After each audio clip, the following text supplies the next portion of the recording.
주시어서 주님 은혜의 자리로 다 같이 나아갈 수 있도록 함께하여 주옵소서. 예수 그리스도의 이름으로 기도하옵나이다. 아멘. 할렐루야. 아멘. 일요일이라 이제 조금 꺾인 것 같습니다. 그래서 날짜도 9월 1일입니다. 여름이 이제 다 지나가고 결실의 계절, 가을에 시작이 되었습니다. 우리 요번 달에는 또 추석도 있고요. 또 많이 바쁘실 것 같습니다. 그래도 이제 각자 자리에서 맡은 바 자기 할 일을 최선을 다해서 살면서 주님 앞에 영광 돌려드리는 우리들 되어줬으면 좋겠습니다. 오늘 이제 본문 말씀은 로마서, 성경 전체 중에서 로마서가 이제 가장 그 복음적인 책이라고 볼 수가 있고, 그 로마서의 내용이 이제 바울이 이제 로마 사람들에게 복음에 대해서, 예수 그리스도에 대해서 쭉 설명하면서 왜 우리가 예수를 믿어야 하느냐. 근데 이 로마 사람들에게 말씀을 전하는데 그 사람들은 또 그 율법주의자들 굉장히 또 많았어요. 그래갖고 그 율법을 잘 지켜야 된다. 근데 그렇게 주장하는 사람들에게 율법 말고, 율법은 너희의 죄가 생각나게 하고, 내가 하는 행동이 죄인지 몰랐는데 율법을 보니까 죄구나 라고 하는, 율법은 죄를 깨닫게 하는 거. 그래서 율법은 죄를 더하게 하느니라라고 한 게 뭐냐면은, 율법이 뭐 죄를 더 짓게 하는 게 아니라 내가 지었던 게 율법을 보니까 죄였구나 라고 해서 죄가 더하여진다. 율법은 죄를 더하게 한다 라는 그런 말이고, 그 율법은 내 죄가 생각나게 하는 거지만 마치 그 건강 검진을 하면 뭐 이상이 있습니다 없습니다 이렇게 판단을 하는 것과 같은 역할이고, 병을 치유하고 낫게 하고 회복시켜 주는 것은 율법이 할 수 없고 은혜가 할 수 있다라고 이제 이야기를 하고 있는 것입니다. 그래서 죄가 왕노릇 했던 그 삶을 이제는 청산하고, 예수 그리스도께서 그 삶을 청산할 수 있도록 우리를 도와주셨기 때문에 그것이 은혜. 그래서 우리는 그 은혜 가운데 예수 그리스도께서 마련해 주신 그 은혜의 길로 우리는 들어가기만 하면 된다라고 이제 이야기를 하고 있는 것입니다. 그래서 은혜가 왕노릇하게, 왕노릇이 뭐예요? 다스리는, 은혜가 다스리는. 그래서 우리의 온 삶을 은혜가 다스리는 삶을 살아라라고 이제 이 바울 사도가 이야기를 하고 있습니다. 그러면서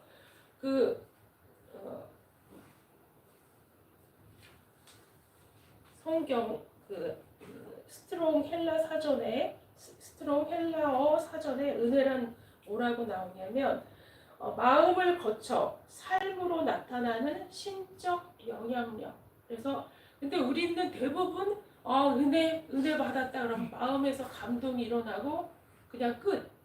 내 삶을, 마음을 거쳐서 내 삶으로, 행동으로 드러나야 되는데 내 행동까지 드러나지 못하는 경우가 굉장히 많이 있지만, 원래 정의는 우리의 마음을 거쳐서, 은혜는 마음을 거쳐서 삶으로 나타나는 신적 영향력을 은혜라고 말하고 있습니다. 그래서 은혜를 마음에 가둬두지 말고, 말씀을 마음에 가둬두지 말고, 그 말씀을 받았으면, 말씀을 읽었으면, 내가 은혜를 받았으면 내 삶으로 그것을 옮기는, 내 삶 가운데 그 은혜의 삶을 사는 것, 그것이 진정한 은혜 받은 사람이라는 사실을. 그리고 존 더반 성경 용어 백과사전에는 이렇게 나옵니다. 은혜는 우리에게 의를 전가시켜 하나님 앞에 서게 할 뿐 아니라, 그러니까 죄인된 우리들이 의롭게 되어서 하나님 앞에 우리가 설 수 있는 그 담력을 얻었다라고 표현하잖아요. 그 하나님 앞에 서게 할 뿐 아니라 그 이상의 일까지 하게 하는 역동적인 힘이다. 그 하나님 앞에 서고 하나님의 뜻대로 살 수 있도록, 우리를 살 수 있도록 그 하게 하는 역동적인 힘, 이라고 표현하고 있습니다. 그래서 은혜는 우리의 실생활에도 영향을 준다. 하나님이 우리에게 능력을 주셔서 우리의 무력감을 극복하게 하는 것이 은혜의 특징이다. 그래서 그 얼마나 삶을 살면서 고단하고 지치고 힘들고 나는 왜 이거밖에 안 돼? 라고 좌절하고 실망할 때, 절망할 때 그 절망감에서 우리를 꺼내주고 새 힘을 불어주고 하나님의 말씀대로 나아갈 수 있도록 역동적인 삶을 살 수 있도록 부어주는 것이 그것이 은혜다라고 표현을 하고 있습니다. 그래서 저도 이제 그 말씀 준비하면서 그렇게 살아야지, 그렇게 살아야지. 내 은혜가 나를 지배하고 은혜가 내 은혜 하나님께서 나에게 주신 은혜대로 살아야지라고 다짐을 하면서 이제 막상 실생활에 보면은 또 막 불끈불끈 올라오는 게 있어요. 불끈불끈 올라가는데 주여 다스려 주시옵소서. 그래서 은혜의 삶으로 나를 다스려 주시옵소서라고 우리가 늘 하나님 앞에 구해야 될 거예요. 그래서 현대인들이 부끄러움에 중독된 현대인이라는 그런 책이 있다고 합니다. 그래서 사람들이 전부 자기 약점, 자기의 부끄러움, 자기의 수치심을 다 완전히 해결하지 못하고 그냥 덮어두고 가려두고 그냥 모른 채 하고 자기 저 밑에 내면 무의식에 가둬놓고 이렇게 살아간다고 합니다. 그래서 이 부끄러움을 감추고 자기의 수치심을 감추고 사람들 앞에 드러낼 수 없는 그 내면의 깊숙한 곳에서 감춰둔 사람들의 특징이 어떤 특징이냐면 그러한 부작용이 완벽주의. 그래서 자기의 그 허물이나 티 뭐 이런 것들을 사람들한테 싫은 소리를 요만큼도 듣기 싫어가지고 나는 완벽하게 성격이냐 완벽주의 성격이 이 사람들이 있잖아요. 피곤해요. 피곤한 사람들인데 그 사람들이 사실은 알고 보면 자기의 그 수치심, 죄책감, 어떤 이런 것들 사람들한테 드러내놓고 드러낼 수 없는 그런 것들을 저 내면 밑에 숨겨놓고 덮어두고 그것을 다 해결하지 못하고 사는 사람들이기 때문에 그렇게 부작용으로 나타난다고 합니다. 그리고 또 한 가지는 이제 타인의 통제를 받지 않으려고 권력을 지향을 하는 거예요. 그래서 남을 지배하는 삶을 살아야 남이 나한테 지적을 하지 못하잖아요. 그래서 그러한 사람들도 또한 그런 자기의 부끄러움이나 수치심을 저 밑바닥에 감추고 있는 사람들이 이렇게 파쇼의 성향을 가지고 권력을 지향하는 남을 지배하려고 하는 그러한 성향으로 나타난다고 합니다. 그리고 또 자기의 부끄러움이 발각될 때 분노, 버럭. 그래서 이렇게 나의 그 아픈 게 드러나기 때문에 이렇게 버럭. 저 같은 경우도 그런 경우가 있는 것 같아요. 내가 좀 약간 지식이 좀 딸린다고 생각을 하는 것 같아요. 그래서 이런 것도 몰라? 라고 하면은 내가 이제 그게 건드려지는 것 같아서 내가 막 화가 나는 거예요. 많이 이제 제가 버럭하는 이유 중에 하나가 아니 이것도 몰라? 라고 하면 이제 이게 건드려지는 거야. 나의 그 부끄러움, 나의 수치심이 건드려져가지고 이제 버럭하는 것 같아. 그런 경우가 있는 것 같아. 그리고 또 투사라고 해가지고 윤리적으로 남을 막 비난하고 비판하고 저 사람은 저게 문제고 저 사람은 저게 문제고 하면서 남을 지적하면서 자기의 수치심을 가리는 거예요. 그래서 남의 그 부족함을 드러내면서 자기는 자기의 수치심을 이제 가리는 그러한 그러한 성향들이 많이 일어난다고 합니다. 그래서 이 이야기를 들을 때 나는 여기에 한 가지라도 속하지 않았나 한번 이제 생각을 해보시고 내가 이 가운데 한 가지라도 속했다고 하면은 내가 내 속에 해결되지 못한 부끄러움이나 수치심이 있구나라는 거를 생각을 하고 이거를 어떻게 해결을 해야 하냐면 바울과 같이 이 바울이 어떻게 해결을 했냐면은 바울이 이제 디모데 전서 1장 13절에 보니까 내가 전에는 비방자, 박해자요, 폭행자였으나 도리어 긍휼을 입은 것은 내가 믿지 아니할 때에 알지 못하고 행하였음이라. 알지 못하고 행했던 자기의 죄를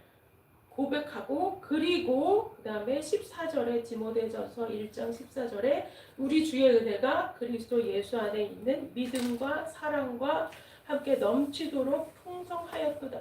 내 속에 하나님이 부어주시는 은혜로 나 같은 죄인을 용서하시고 건져주시고 하나님의 사도로 사용해 주신 하나님의 은혜를 생각할 때 그 은혜가 넘친다라고 이제 고백을 하였다는 것처럼 그 나의 수치심, 나의 죄 이런 것들 때문에 예수님께서 십자가에 달려 돌아가셨기 때문에 나는 나의 죄와 나의 수치심, 나의 부끄러움을 모두 주님의 십자가 앞에 내려놓고 그 십자가 앞에 해결받고 당당하게 살아나가는 것이 그것이 은혜라는 사실. 그래서 하나님께서 우리의 그 죄를 해결해 주시는 거가 그것 때문이에요. 사람들이 전부 다 드러내지 못한 죄 이런 것들을 해결받지 못하고 죄책감과 수치심 가운데 살지만 그것들을 해결해 주시기 위해서 예수 그리스도를 십자가에 달려 돌아가게 하시고 우리를 완전히 의인이라고 그래서 감추고 부끄러울 것 없는 죄인의 삶에서 의인의 삶으로 우리를 바꿔주셨기 때문에 그것을 믿는 마음으로 그 은혜를 힘입어서 이제 나아갈 때에 나의 죄와 나의 부끄러움이 다 해결되었는데 내가 버럭 화낼 이유가 또 남을 지배할 이유가 없지 않습니까? 그렇기 때문에 이 바울과 같은 은혜에 완전히 젖어서 사는 그러한 심령이 되었을 때 자기의 부끄러운 과거도 고백할 수 있고 다른 사람을 지배하려고 하는 것이 아니라 오히려 남보다 더 수고했다고 그 바울이 표현하잖아요. 그 사도 중에 정말로 그 맨 마지막으로 하나님 그 예수님께서 그 만삭되지 못한 자 같은 나에게도 예수님이 나타나셔서 만나주셨고 그 은혜가 너무 감사해서 하나님의 일을 하는데 다른 사람보다 더 수고하고 열심히 일하는 것이 하나도 억울하지 않고 막 나는 더 나를 이렇게 속량해 주신 하나님의 은혜에 너무 감격해서 우리가 더 희생하고 헌신하고 하나님의 일을 감당할 수 있다라는 사실을 우리가 기억을 하시기를 바라겠습니다. 그래서 은혜라는 것이 이렇게 그 로마서 가운데 이제 5장 오늘 그 본문 말씀이 아담이 불순종으로 범죄하였어요. 한 사람의 범죄로 말미암아 이제 오늘 로마서 5장 17절에 한 사람의 범죄로 말미암아 사망이 그 한 사람을 통하여 왕노릇하였어요. 아담이 하나님의 말씀에 불순종한 것과 그리고 또 더욱 은혜와 의의 선물을 넘치게 받는 자들은 한 분 예수 그리스도를 통하여 생명 안에서 왕노릇하리로다. 그래서 생명을 주시려고 그러한 불순종의 그 아담 때문에 아담의 불순종 때문에 그 죄에 빠지고 이 자유할 수 없었던 우리들을 자유하게 하시려고 한 분 예수 그리스도. 그래서 대비를 시키는 그러한 말씀이잖아요. 그래서 불순종한 아담, 죽기까지 순종한 예수 그리스도. 불순종한 아담, 사망과 죄의 그 왕노릇하게 했던 것. 그러나 이제 은혜로 왕노릇하게 하시는 예수 그리스도, 생명을 주신 예수 그리스도. 이렇게 두 사람을 대비시켜서 이야기를 하면서 이제 바울이 이제는 예전에 그 불순종의 아담의 그 죄의 사망 권세에서 벗어나 이제 생명의 은혜의 왕노릇하는 예수 그리스도 우리 아래로 소속이 변경이 되었으니까 참으로 이제 은혜가 넘치게. 그래서 구원, 예수님의 복음의 그 말씀, 또 예수님의 그 구원 사역은 은혜하고 하나예요. 하나. 그래서 예수 그리스도께서 우리를 위해서 십자가 달려 돌아가신 그것 자체가 은혜고 복음이고 구원 사역이라는 사실을, 그래서 예수 그리스도의 구원 사역을 믿고 그 안에 들어온 것이 은혜 안에 온전히 거하는 것입니다. 그래서 내가 나 같은 죄인을 하나님께서 사랑하시고 나의 죄까지도 다 사해 주셨는데 나도 나를 괴롭게 하는 그 누구를 용서하지 아니할 수 없다라는 사실을 고백을 하면서 이제 정말 안 싸우지 않습니다. 날마다는 아니고 한 3일에 한 번씩 3일에 한 번씩 이제 욱하면서 올라와요. 욱하면서 올라오는데 올라오면은 주여 은혜로 다스려 주시옵소서. 그래서 그 은혜, 그래서 은혜가 턱 넘치게 하나님께서 부어주신다는 사실, 그리고 이제 우리가 그 시편 23편 우리가 잘 아는 내용이잖아요. 그래서 내 잔이 넘치나이다. 원수의 앞에서 목전에서 우리에게 상을 베풀어 주시고 그 하나님께서 내 잔이 넘치게 부어주신다고 하는 그 표현이 내 잔이 그 이스라엘 그 고대 근동 지방의 그 풍습이 그렇다고 합니다. 나하고 친한 사람이면 잔을 일부러 포도주 이렇게 따라줄 때 잔이 넘치게 따라준다고 합니다. 그러면서 이제 사람들한테 이 사람 나하고 친한 사람이야 라고 이제 보여주는 거죠. 그래서 원수 앞에서 하나님이 나한테 이 사람 나 최영신 원수 앞에서 나 하나님 이 최영신 건들지 마. 하나님하고 친한 사람이야라고 내 잔이 넘치게 하나님께서 부어주시는 거예요. 여러분의 원수 앞에서 하나님이 하나님하고 나하고 정말 친한 사이, 막역한 사이, 나 얘 편이야. 하나님 내 편 되어 주신다는 것이 내 잔이 넘치게 부어주시는 원수의 앞에서. 그래서 어떤 그 크리스천 여류 작가가 뉴욕을 여행을 하고 있었는데 그 남노한 할머니가 꽃을 팔고 계시더래요. 꽃을 팔면서 이제 생계를 유지하고 계시는데 그분이 이제 꽃을 팔면서 얼굴이 너무 밝고 기쁜 모습이더래요. 그래서 야, 저렇게 어려운 형편에서도 저렇게 기쁜 얼굴로 이제 할 수가 있구나라고 이제 물어봤대요. 아유, 그 굉장히 그 좋은 능력을 어쩜 이렇게 밝은 얼굴로 꽃을 이렇게 팔고 계시냐고 그랬더니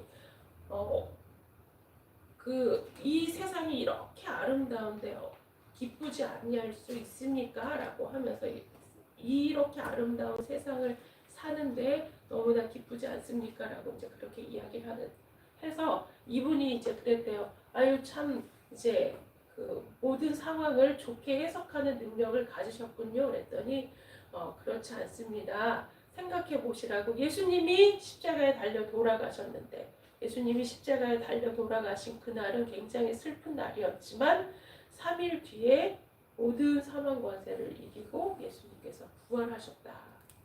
그게 얼마나 기쁜 일이냐. 그리고 그게 나를 위해서 그렇게 십자가에 돌아가시고 살아나신 그 사실을 나는 믿기 때문에 너무 기쁘다. 그리고 자기는 이제 어려운 일이 있을 때마다 3일을 기다린대요.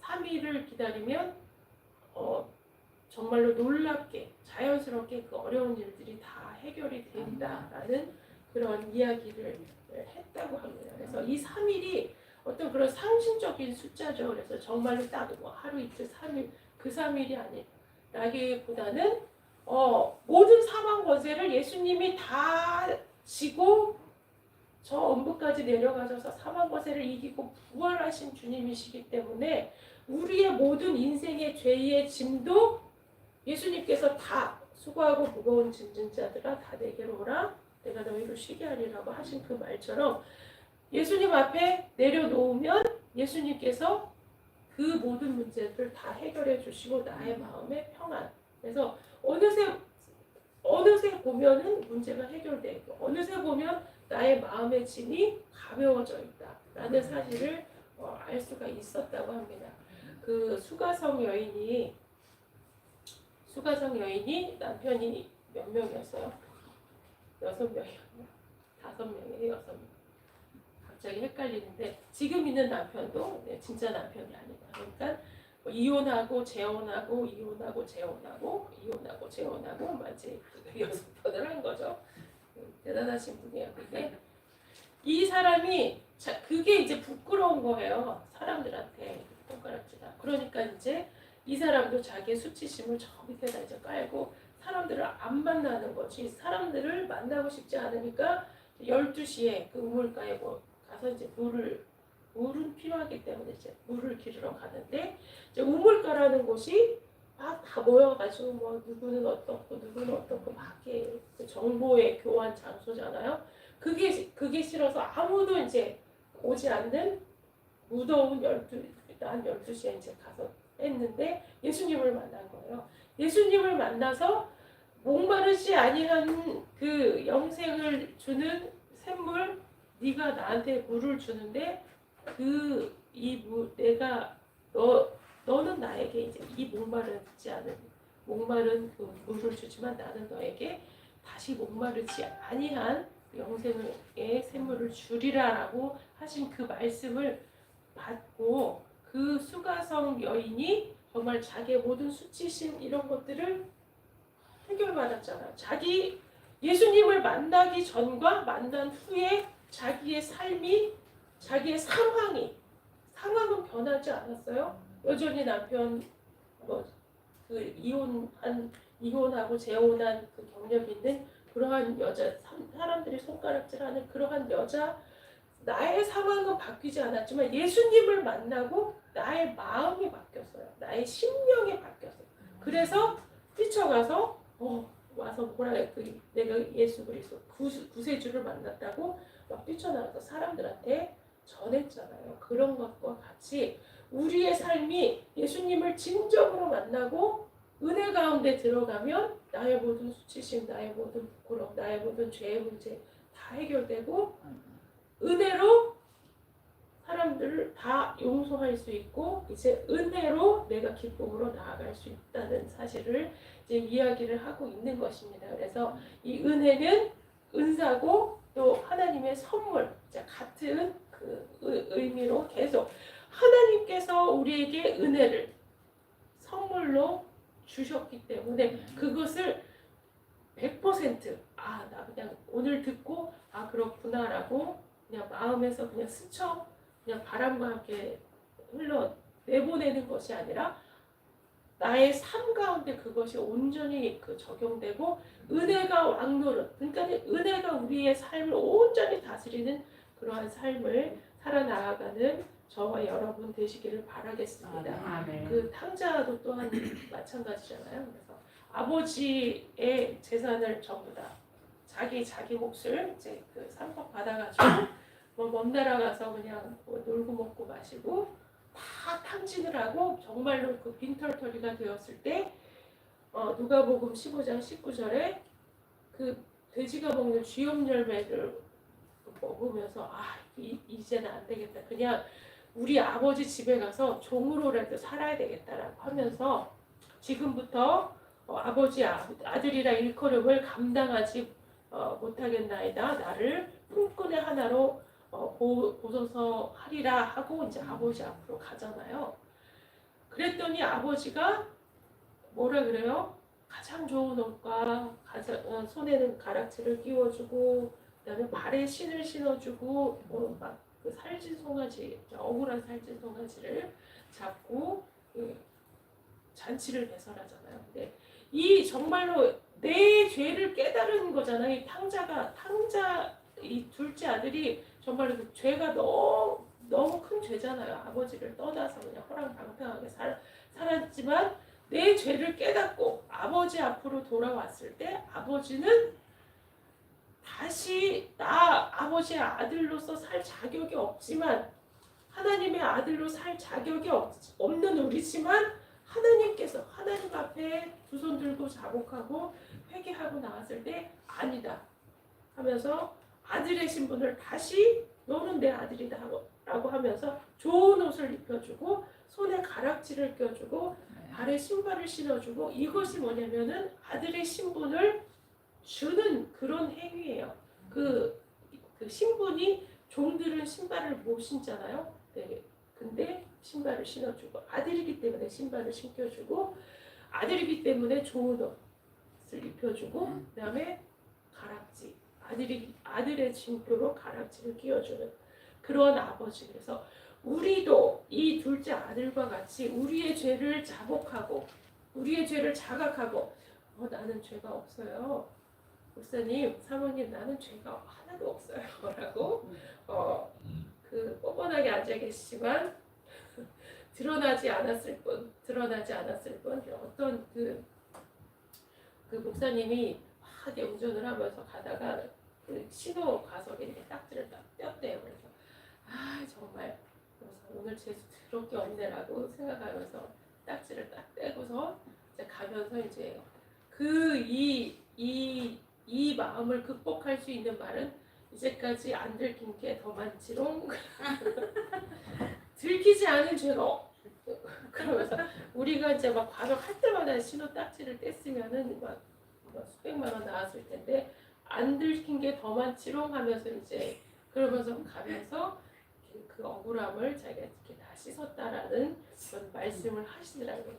우리에게 들키지 않은 죄가 들키지 않았을 뿐 하나님은 다 알고 계시잖아요. 하나님은 다 알고 계시지만 들키지 않았을 뿐 정말로 우리의 많은 그 수많은 죄를 하나님 앞에 낱낱이 고하고 자복하고 회개하고 이 둘째 아들과 같이 하나님 솔직히 우리가 이제 닦아놓고 얘기는 못하지만 하나님 앞에서는 정말로 허심탄회하게 아무것도 가리지 않고 하나님 앞에 다 고백할 수 있잖아. 하나님 앞에 고백하면서 하나님 정말로 이러한 죄인을 사랑해 주셔서 나를 위해서 예수 그리스도께서 십자가에 달려 돌아가셨으니 그 보혈을 의지합니다. 라고 이제 우리가 고백했을 때 하나님께서 씻어주시고 만져주시고 은혜로 덮어주시고 회복시켜주신다는 사실. 그래서 율법은 우리의 죄를 생각나게 하지만 은혜는 우리를 치유하고 회복해주는 능력이 있다는 사실을 기억을 하시면서 은혜에 온전히 젖어서 은혜가 왕노릇하는 우리의 삶을 사시는 저와 여러분 다 되시기를 주님의 이름으로 축원을 드리겠습니다. 기도를 마치겠습니다.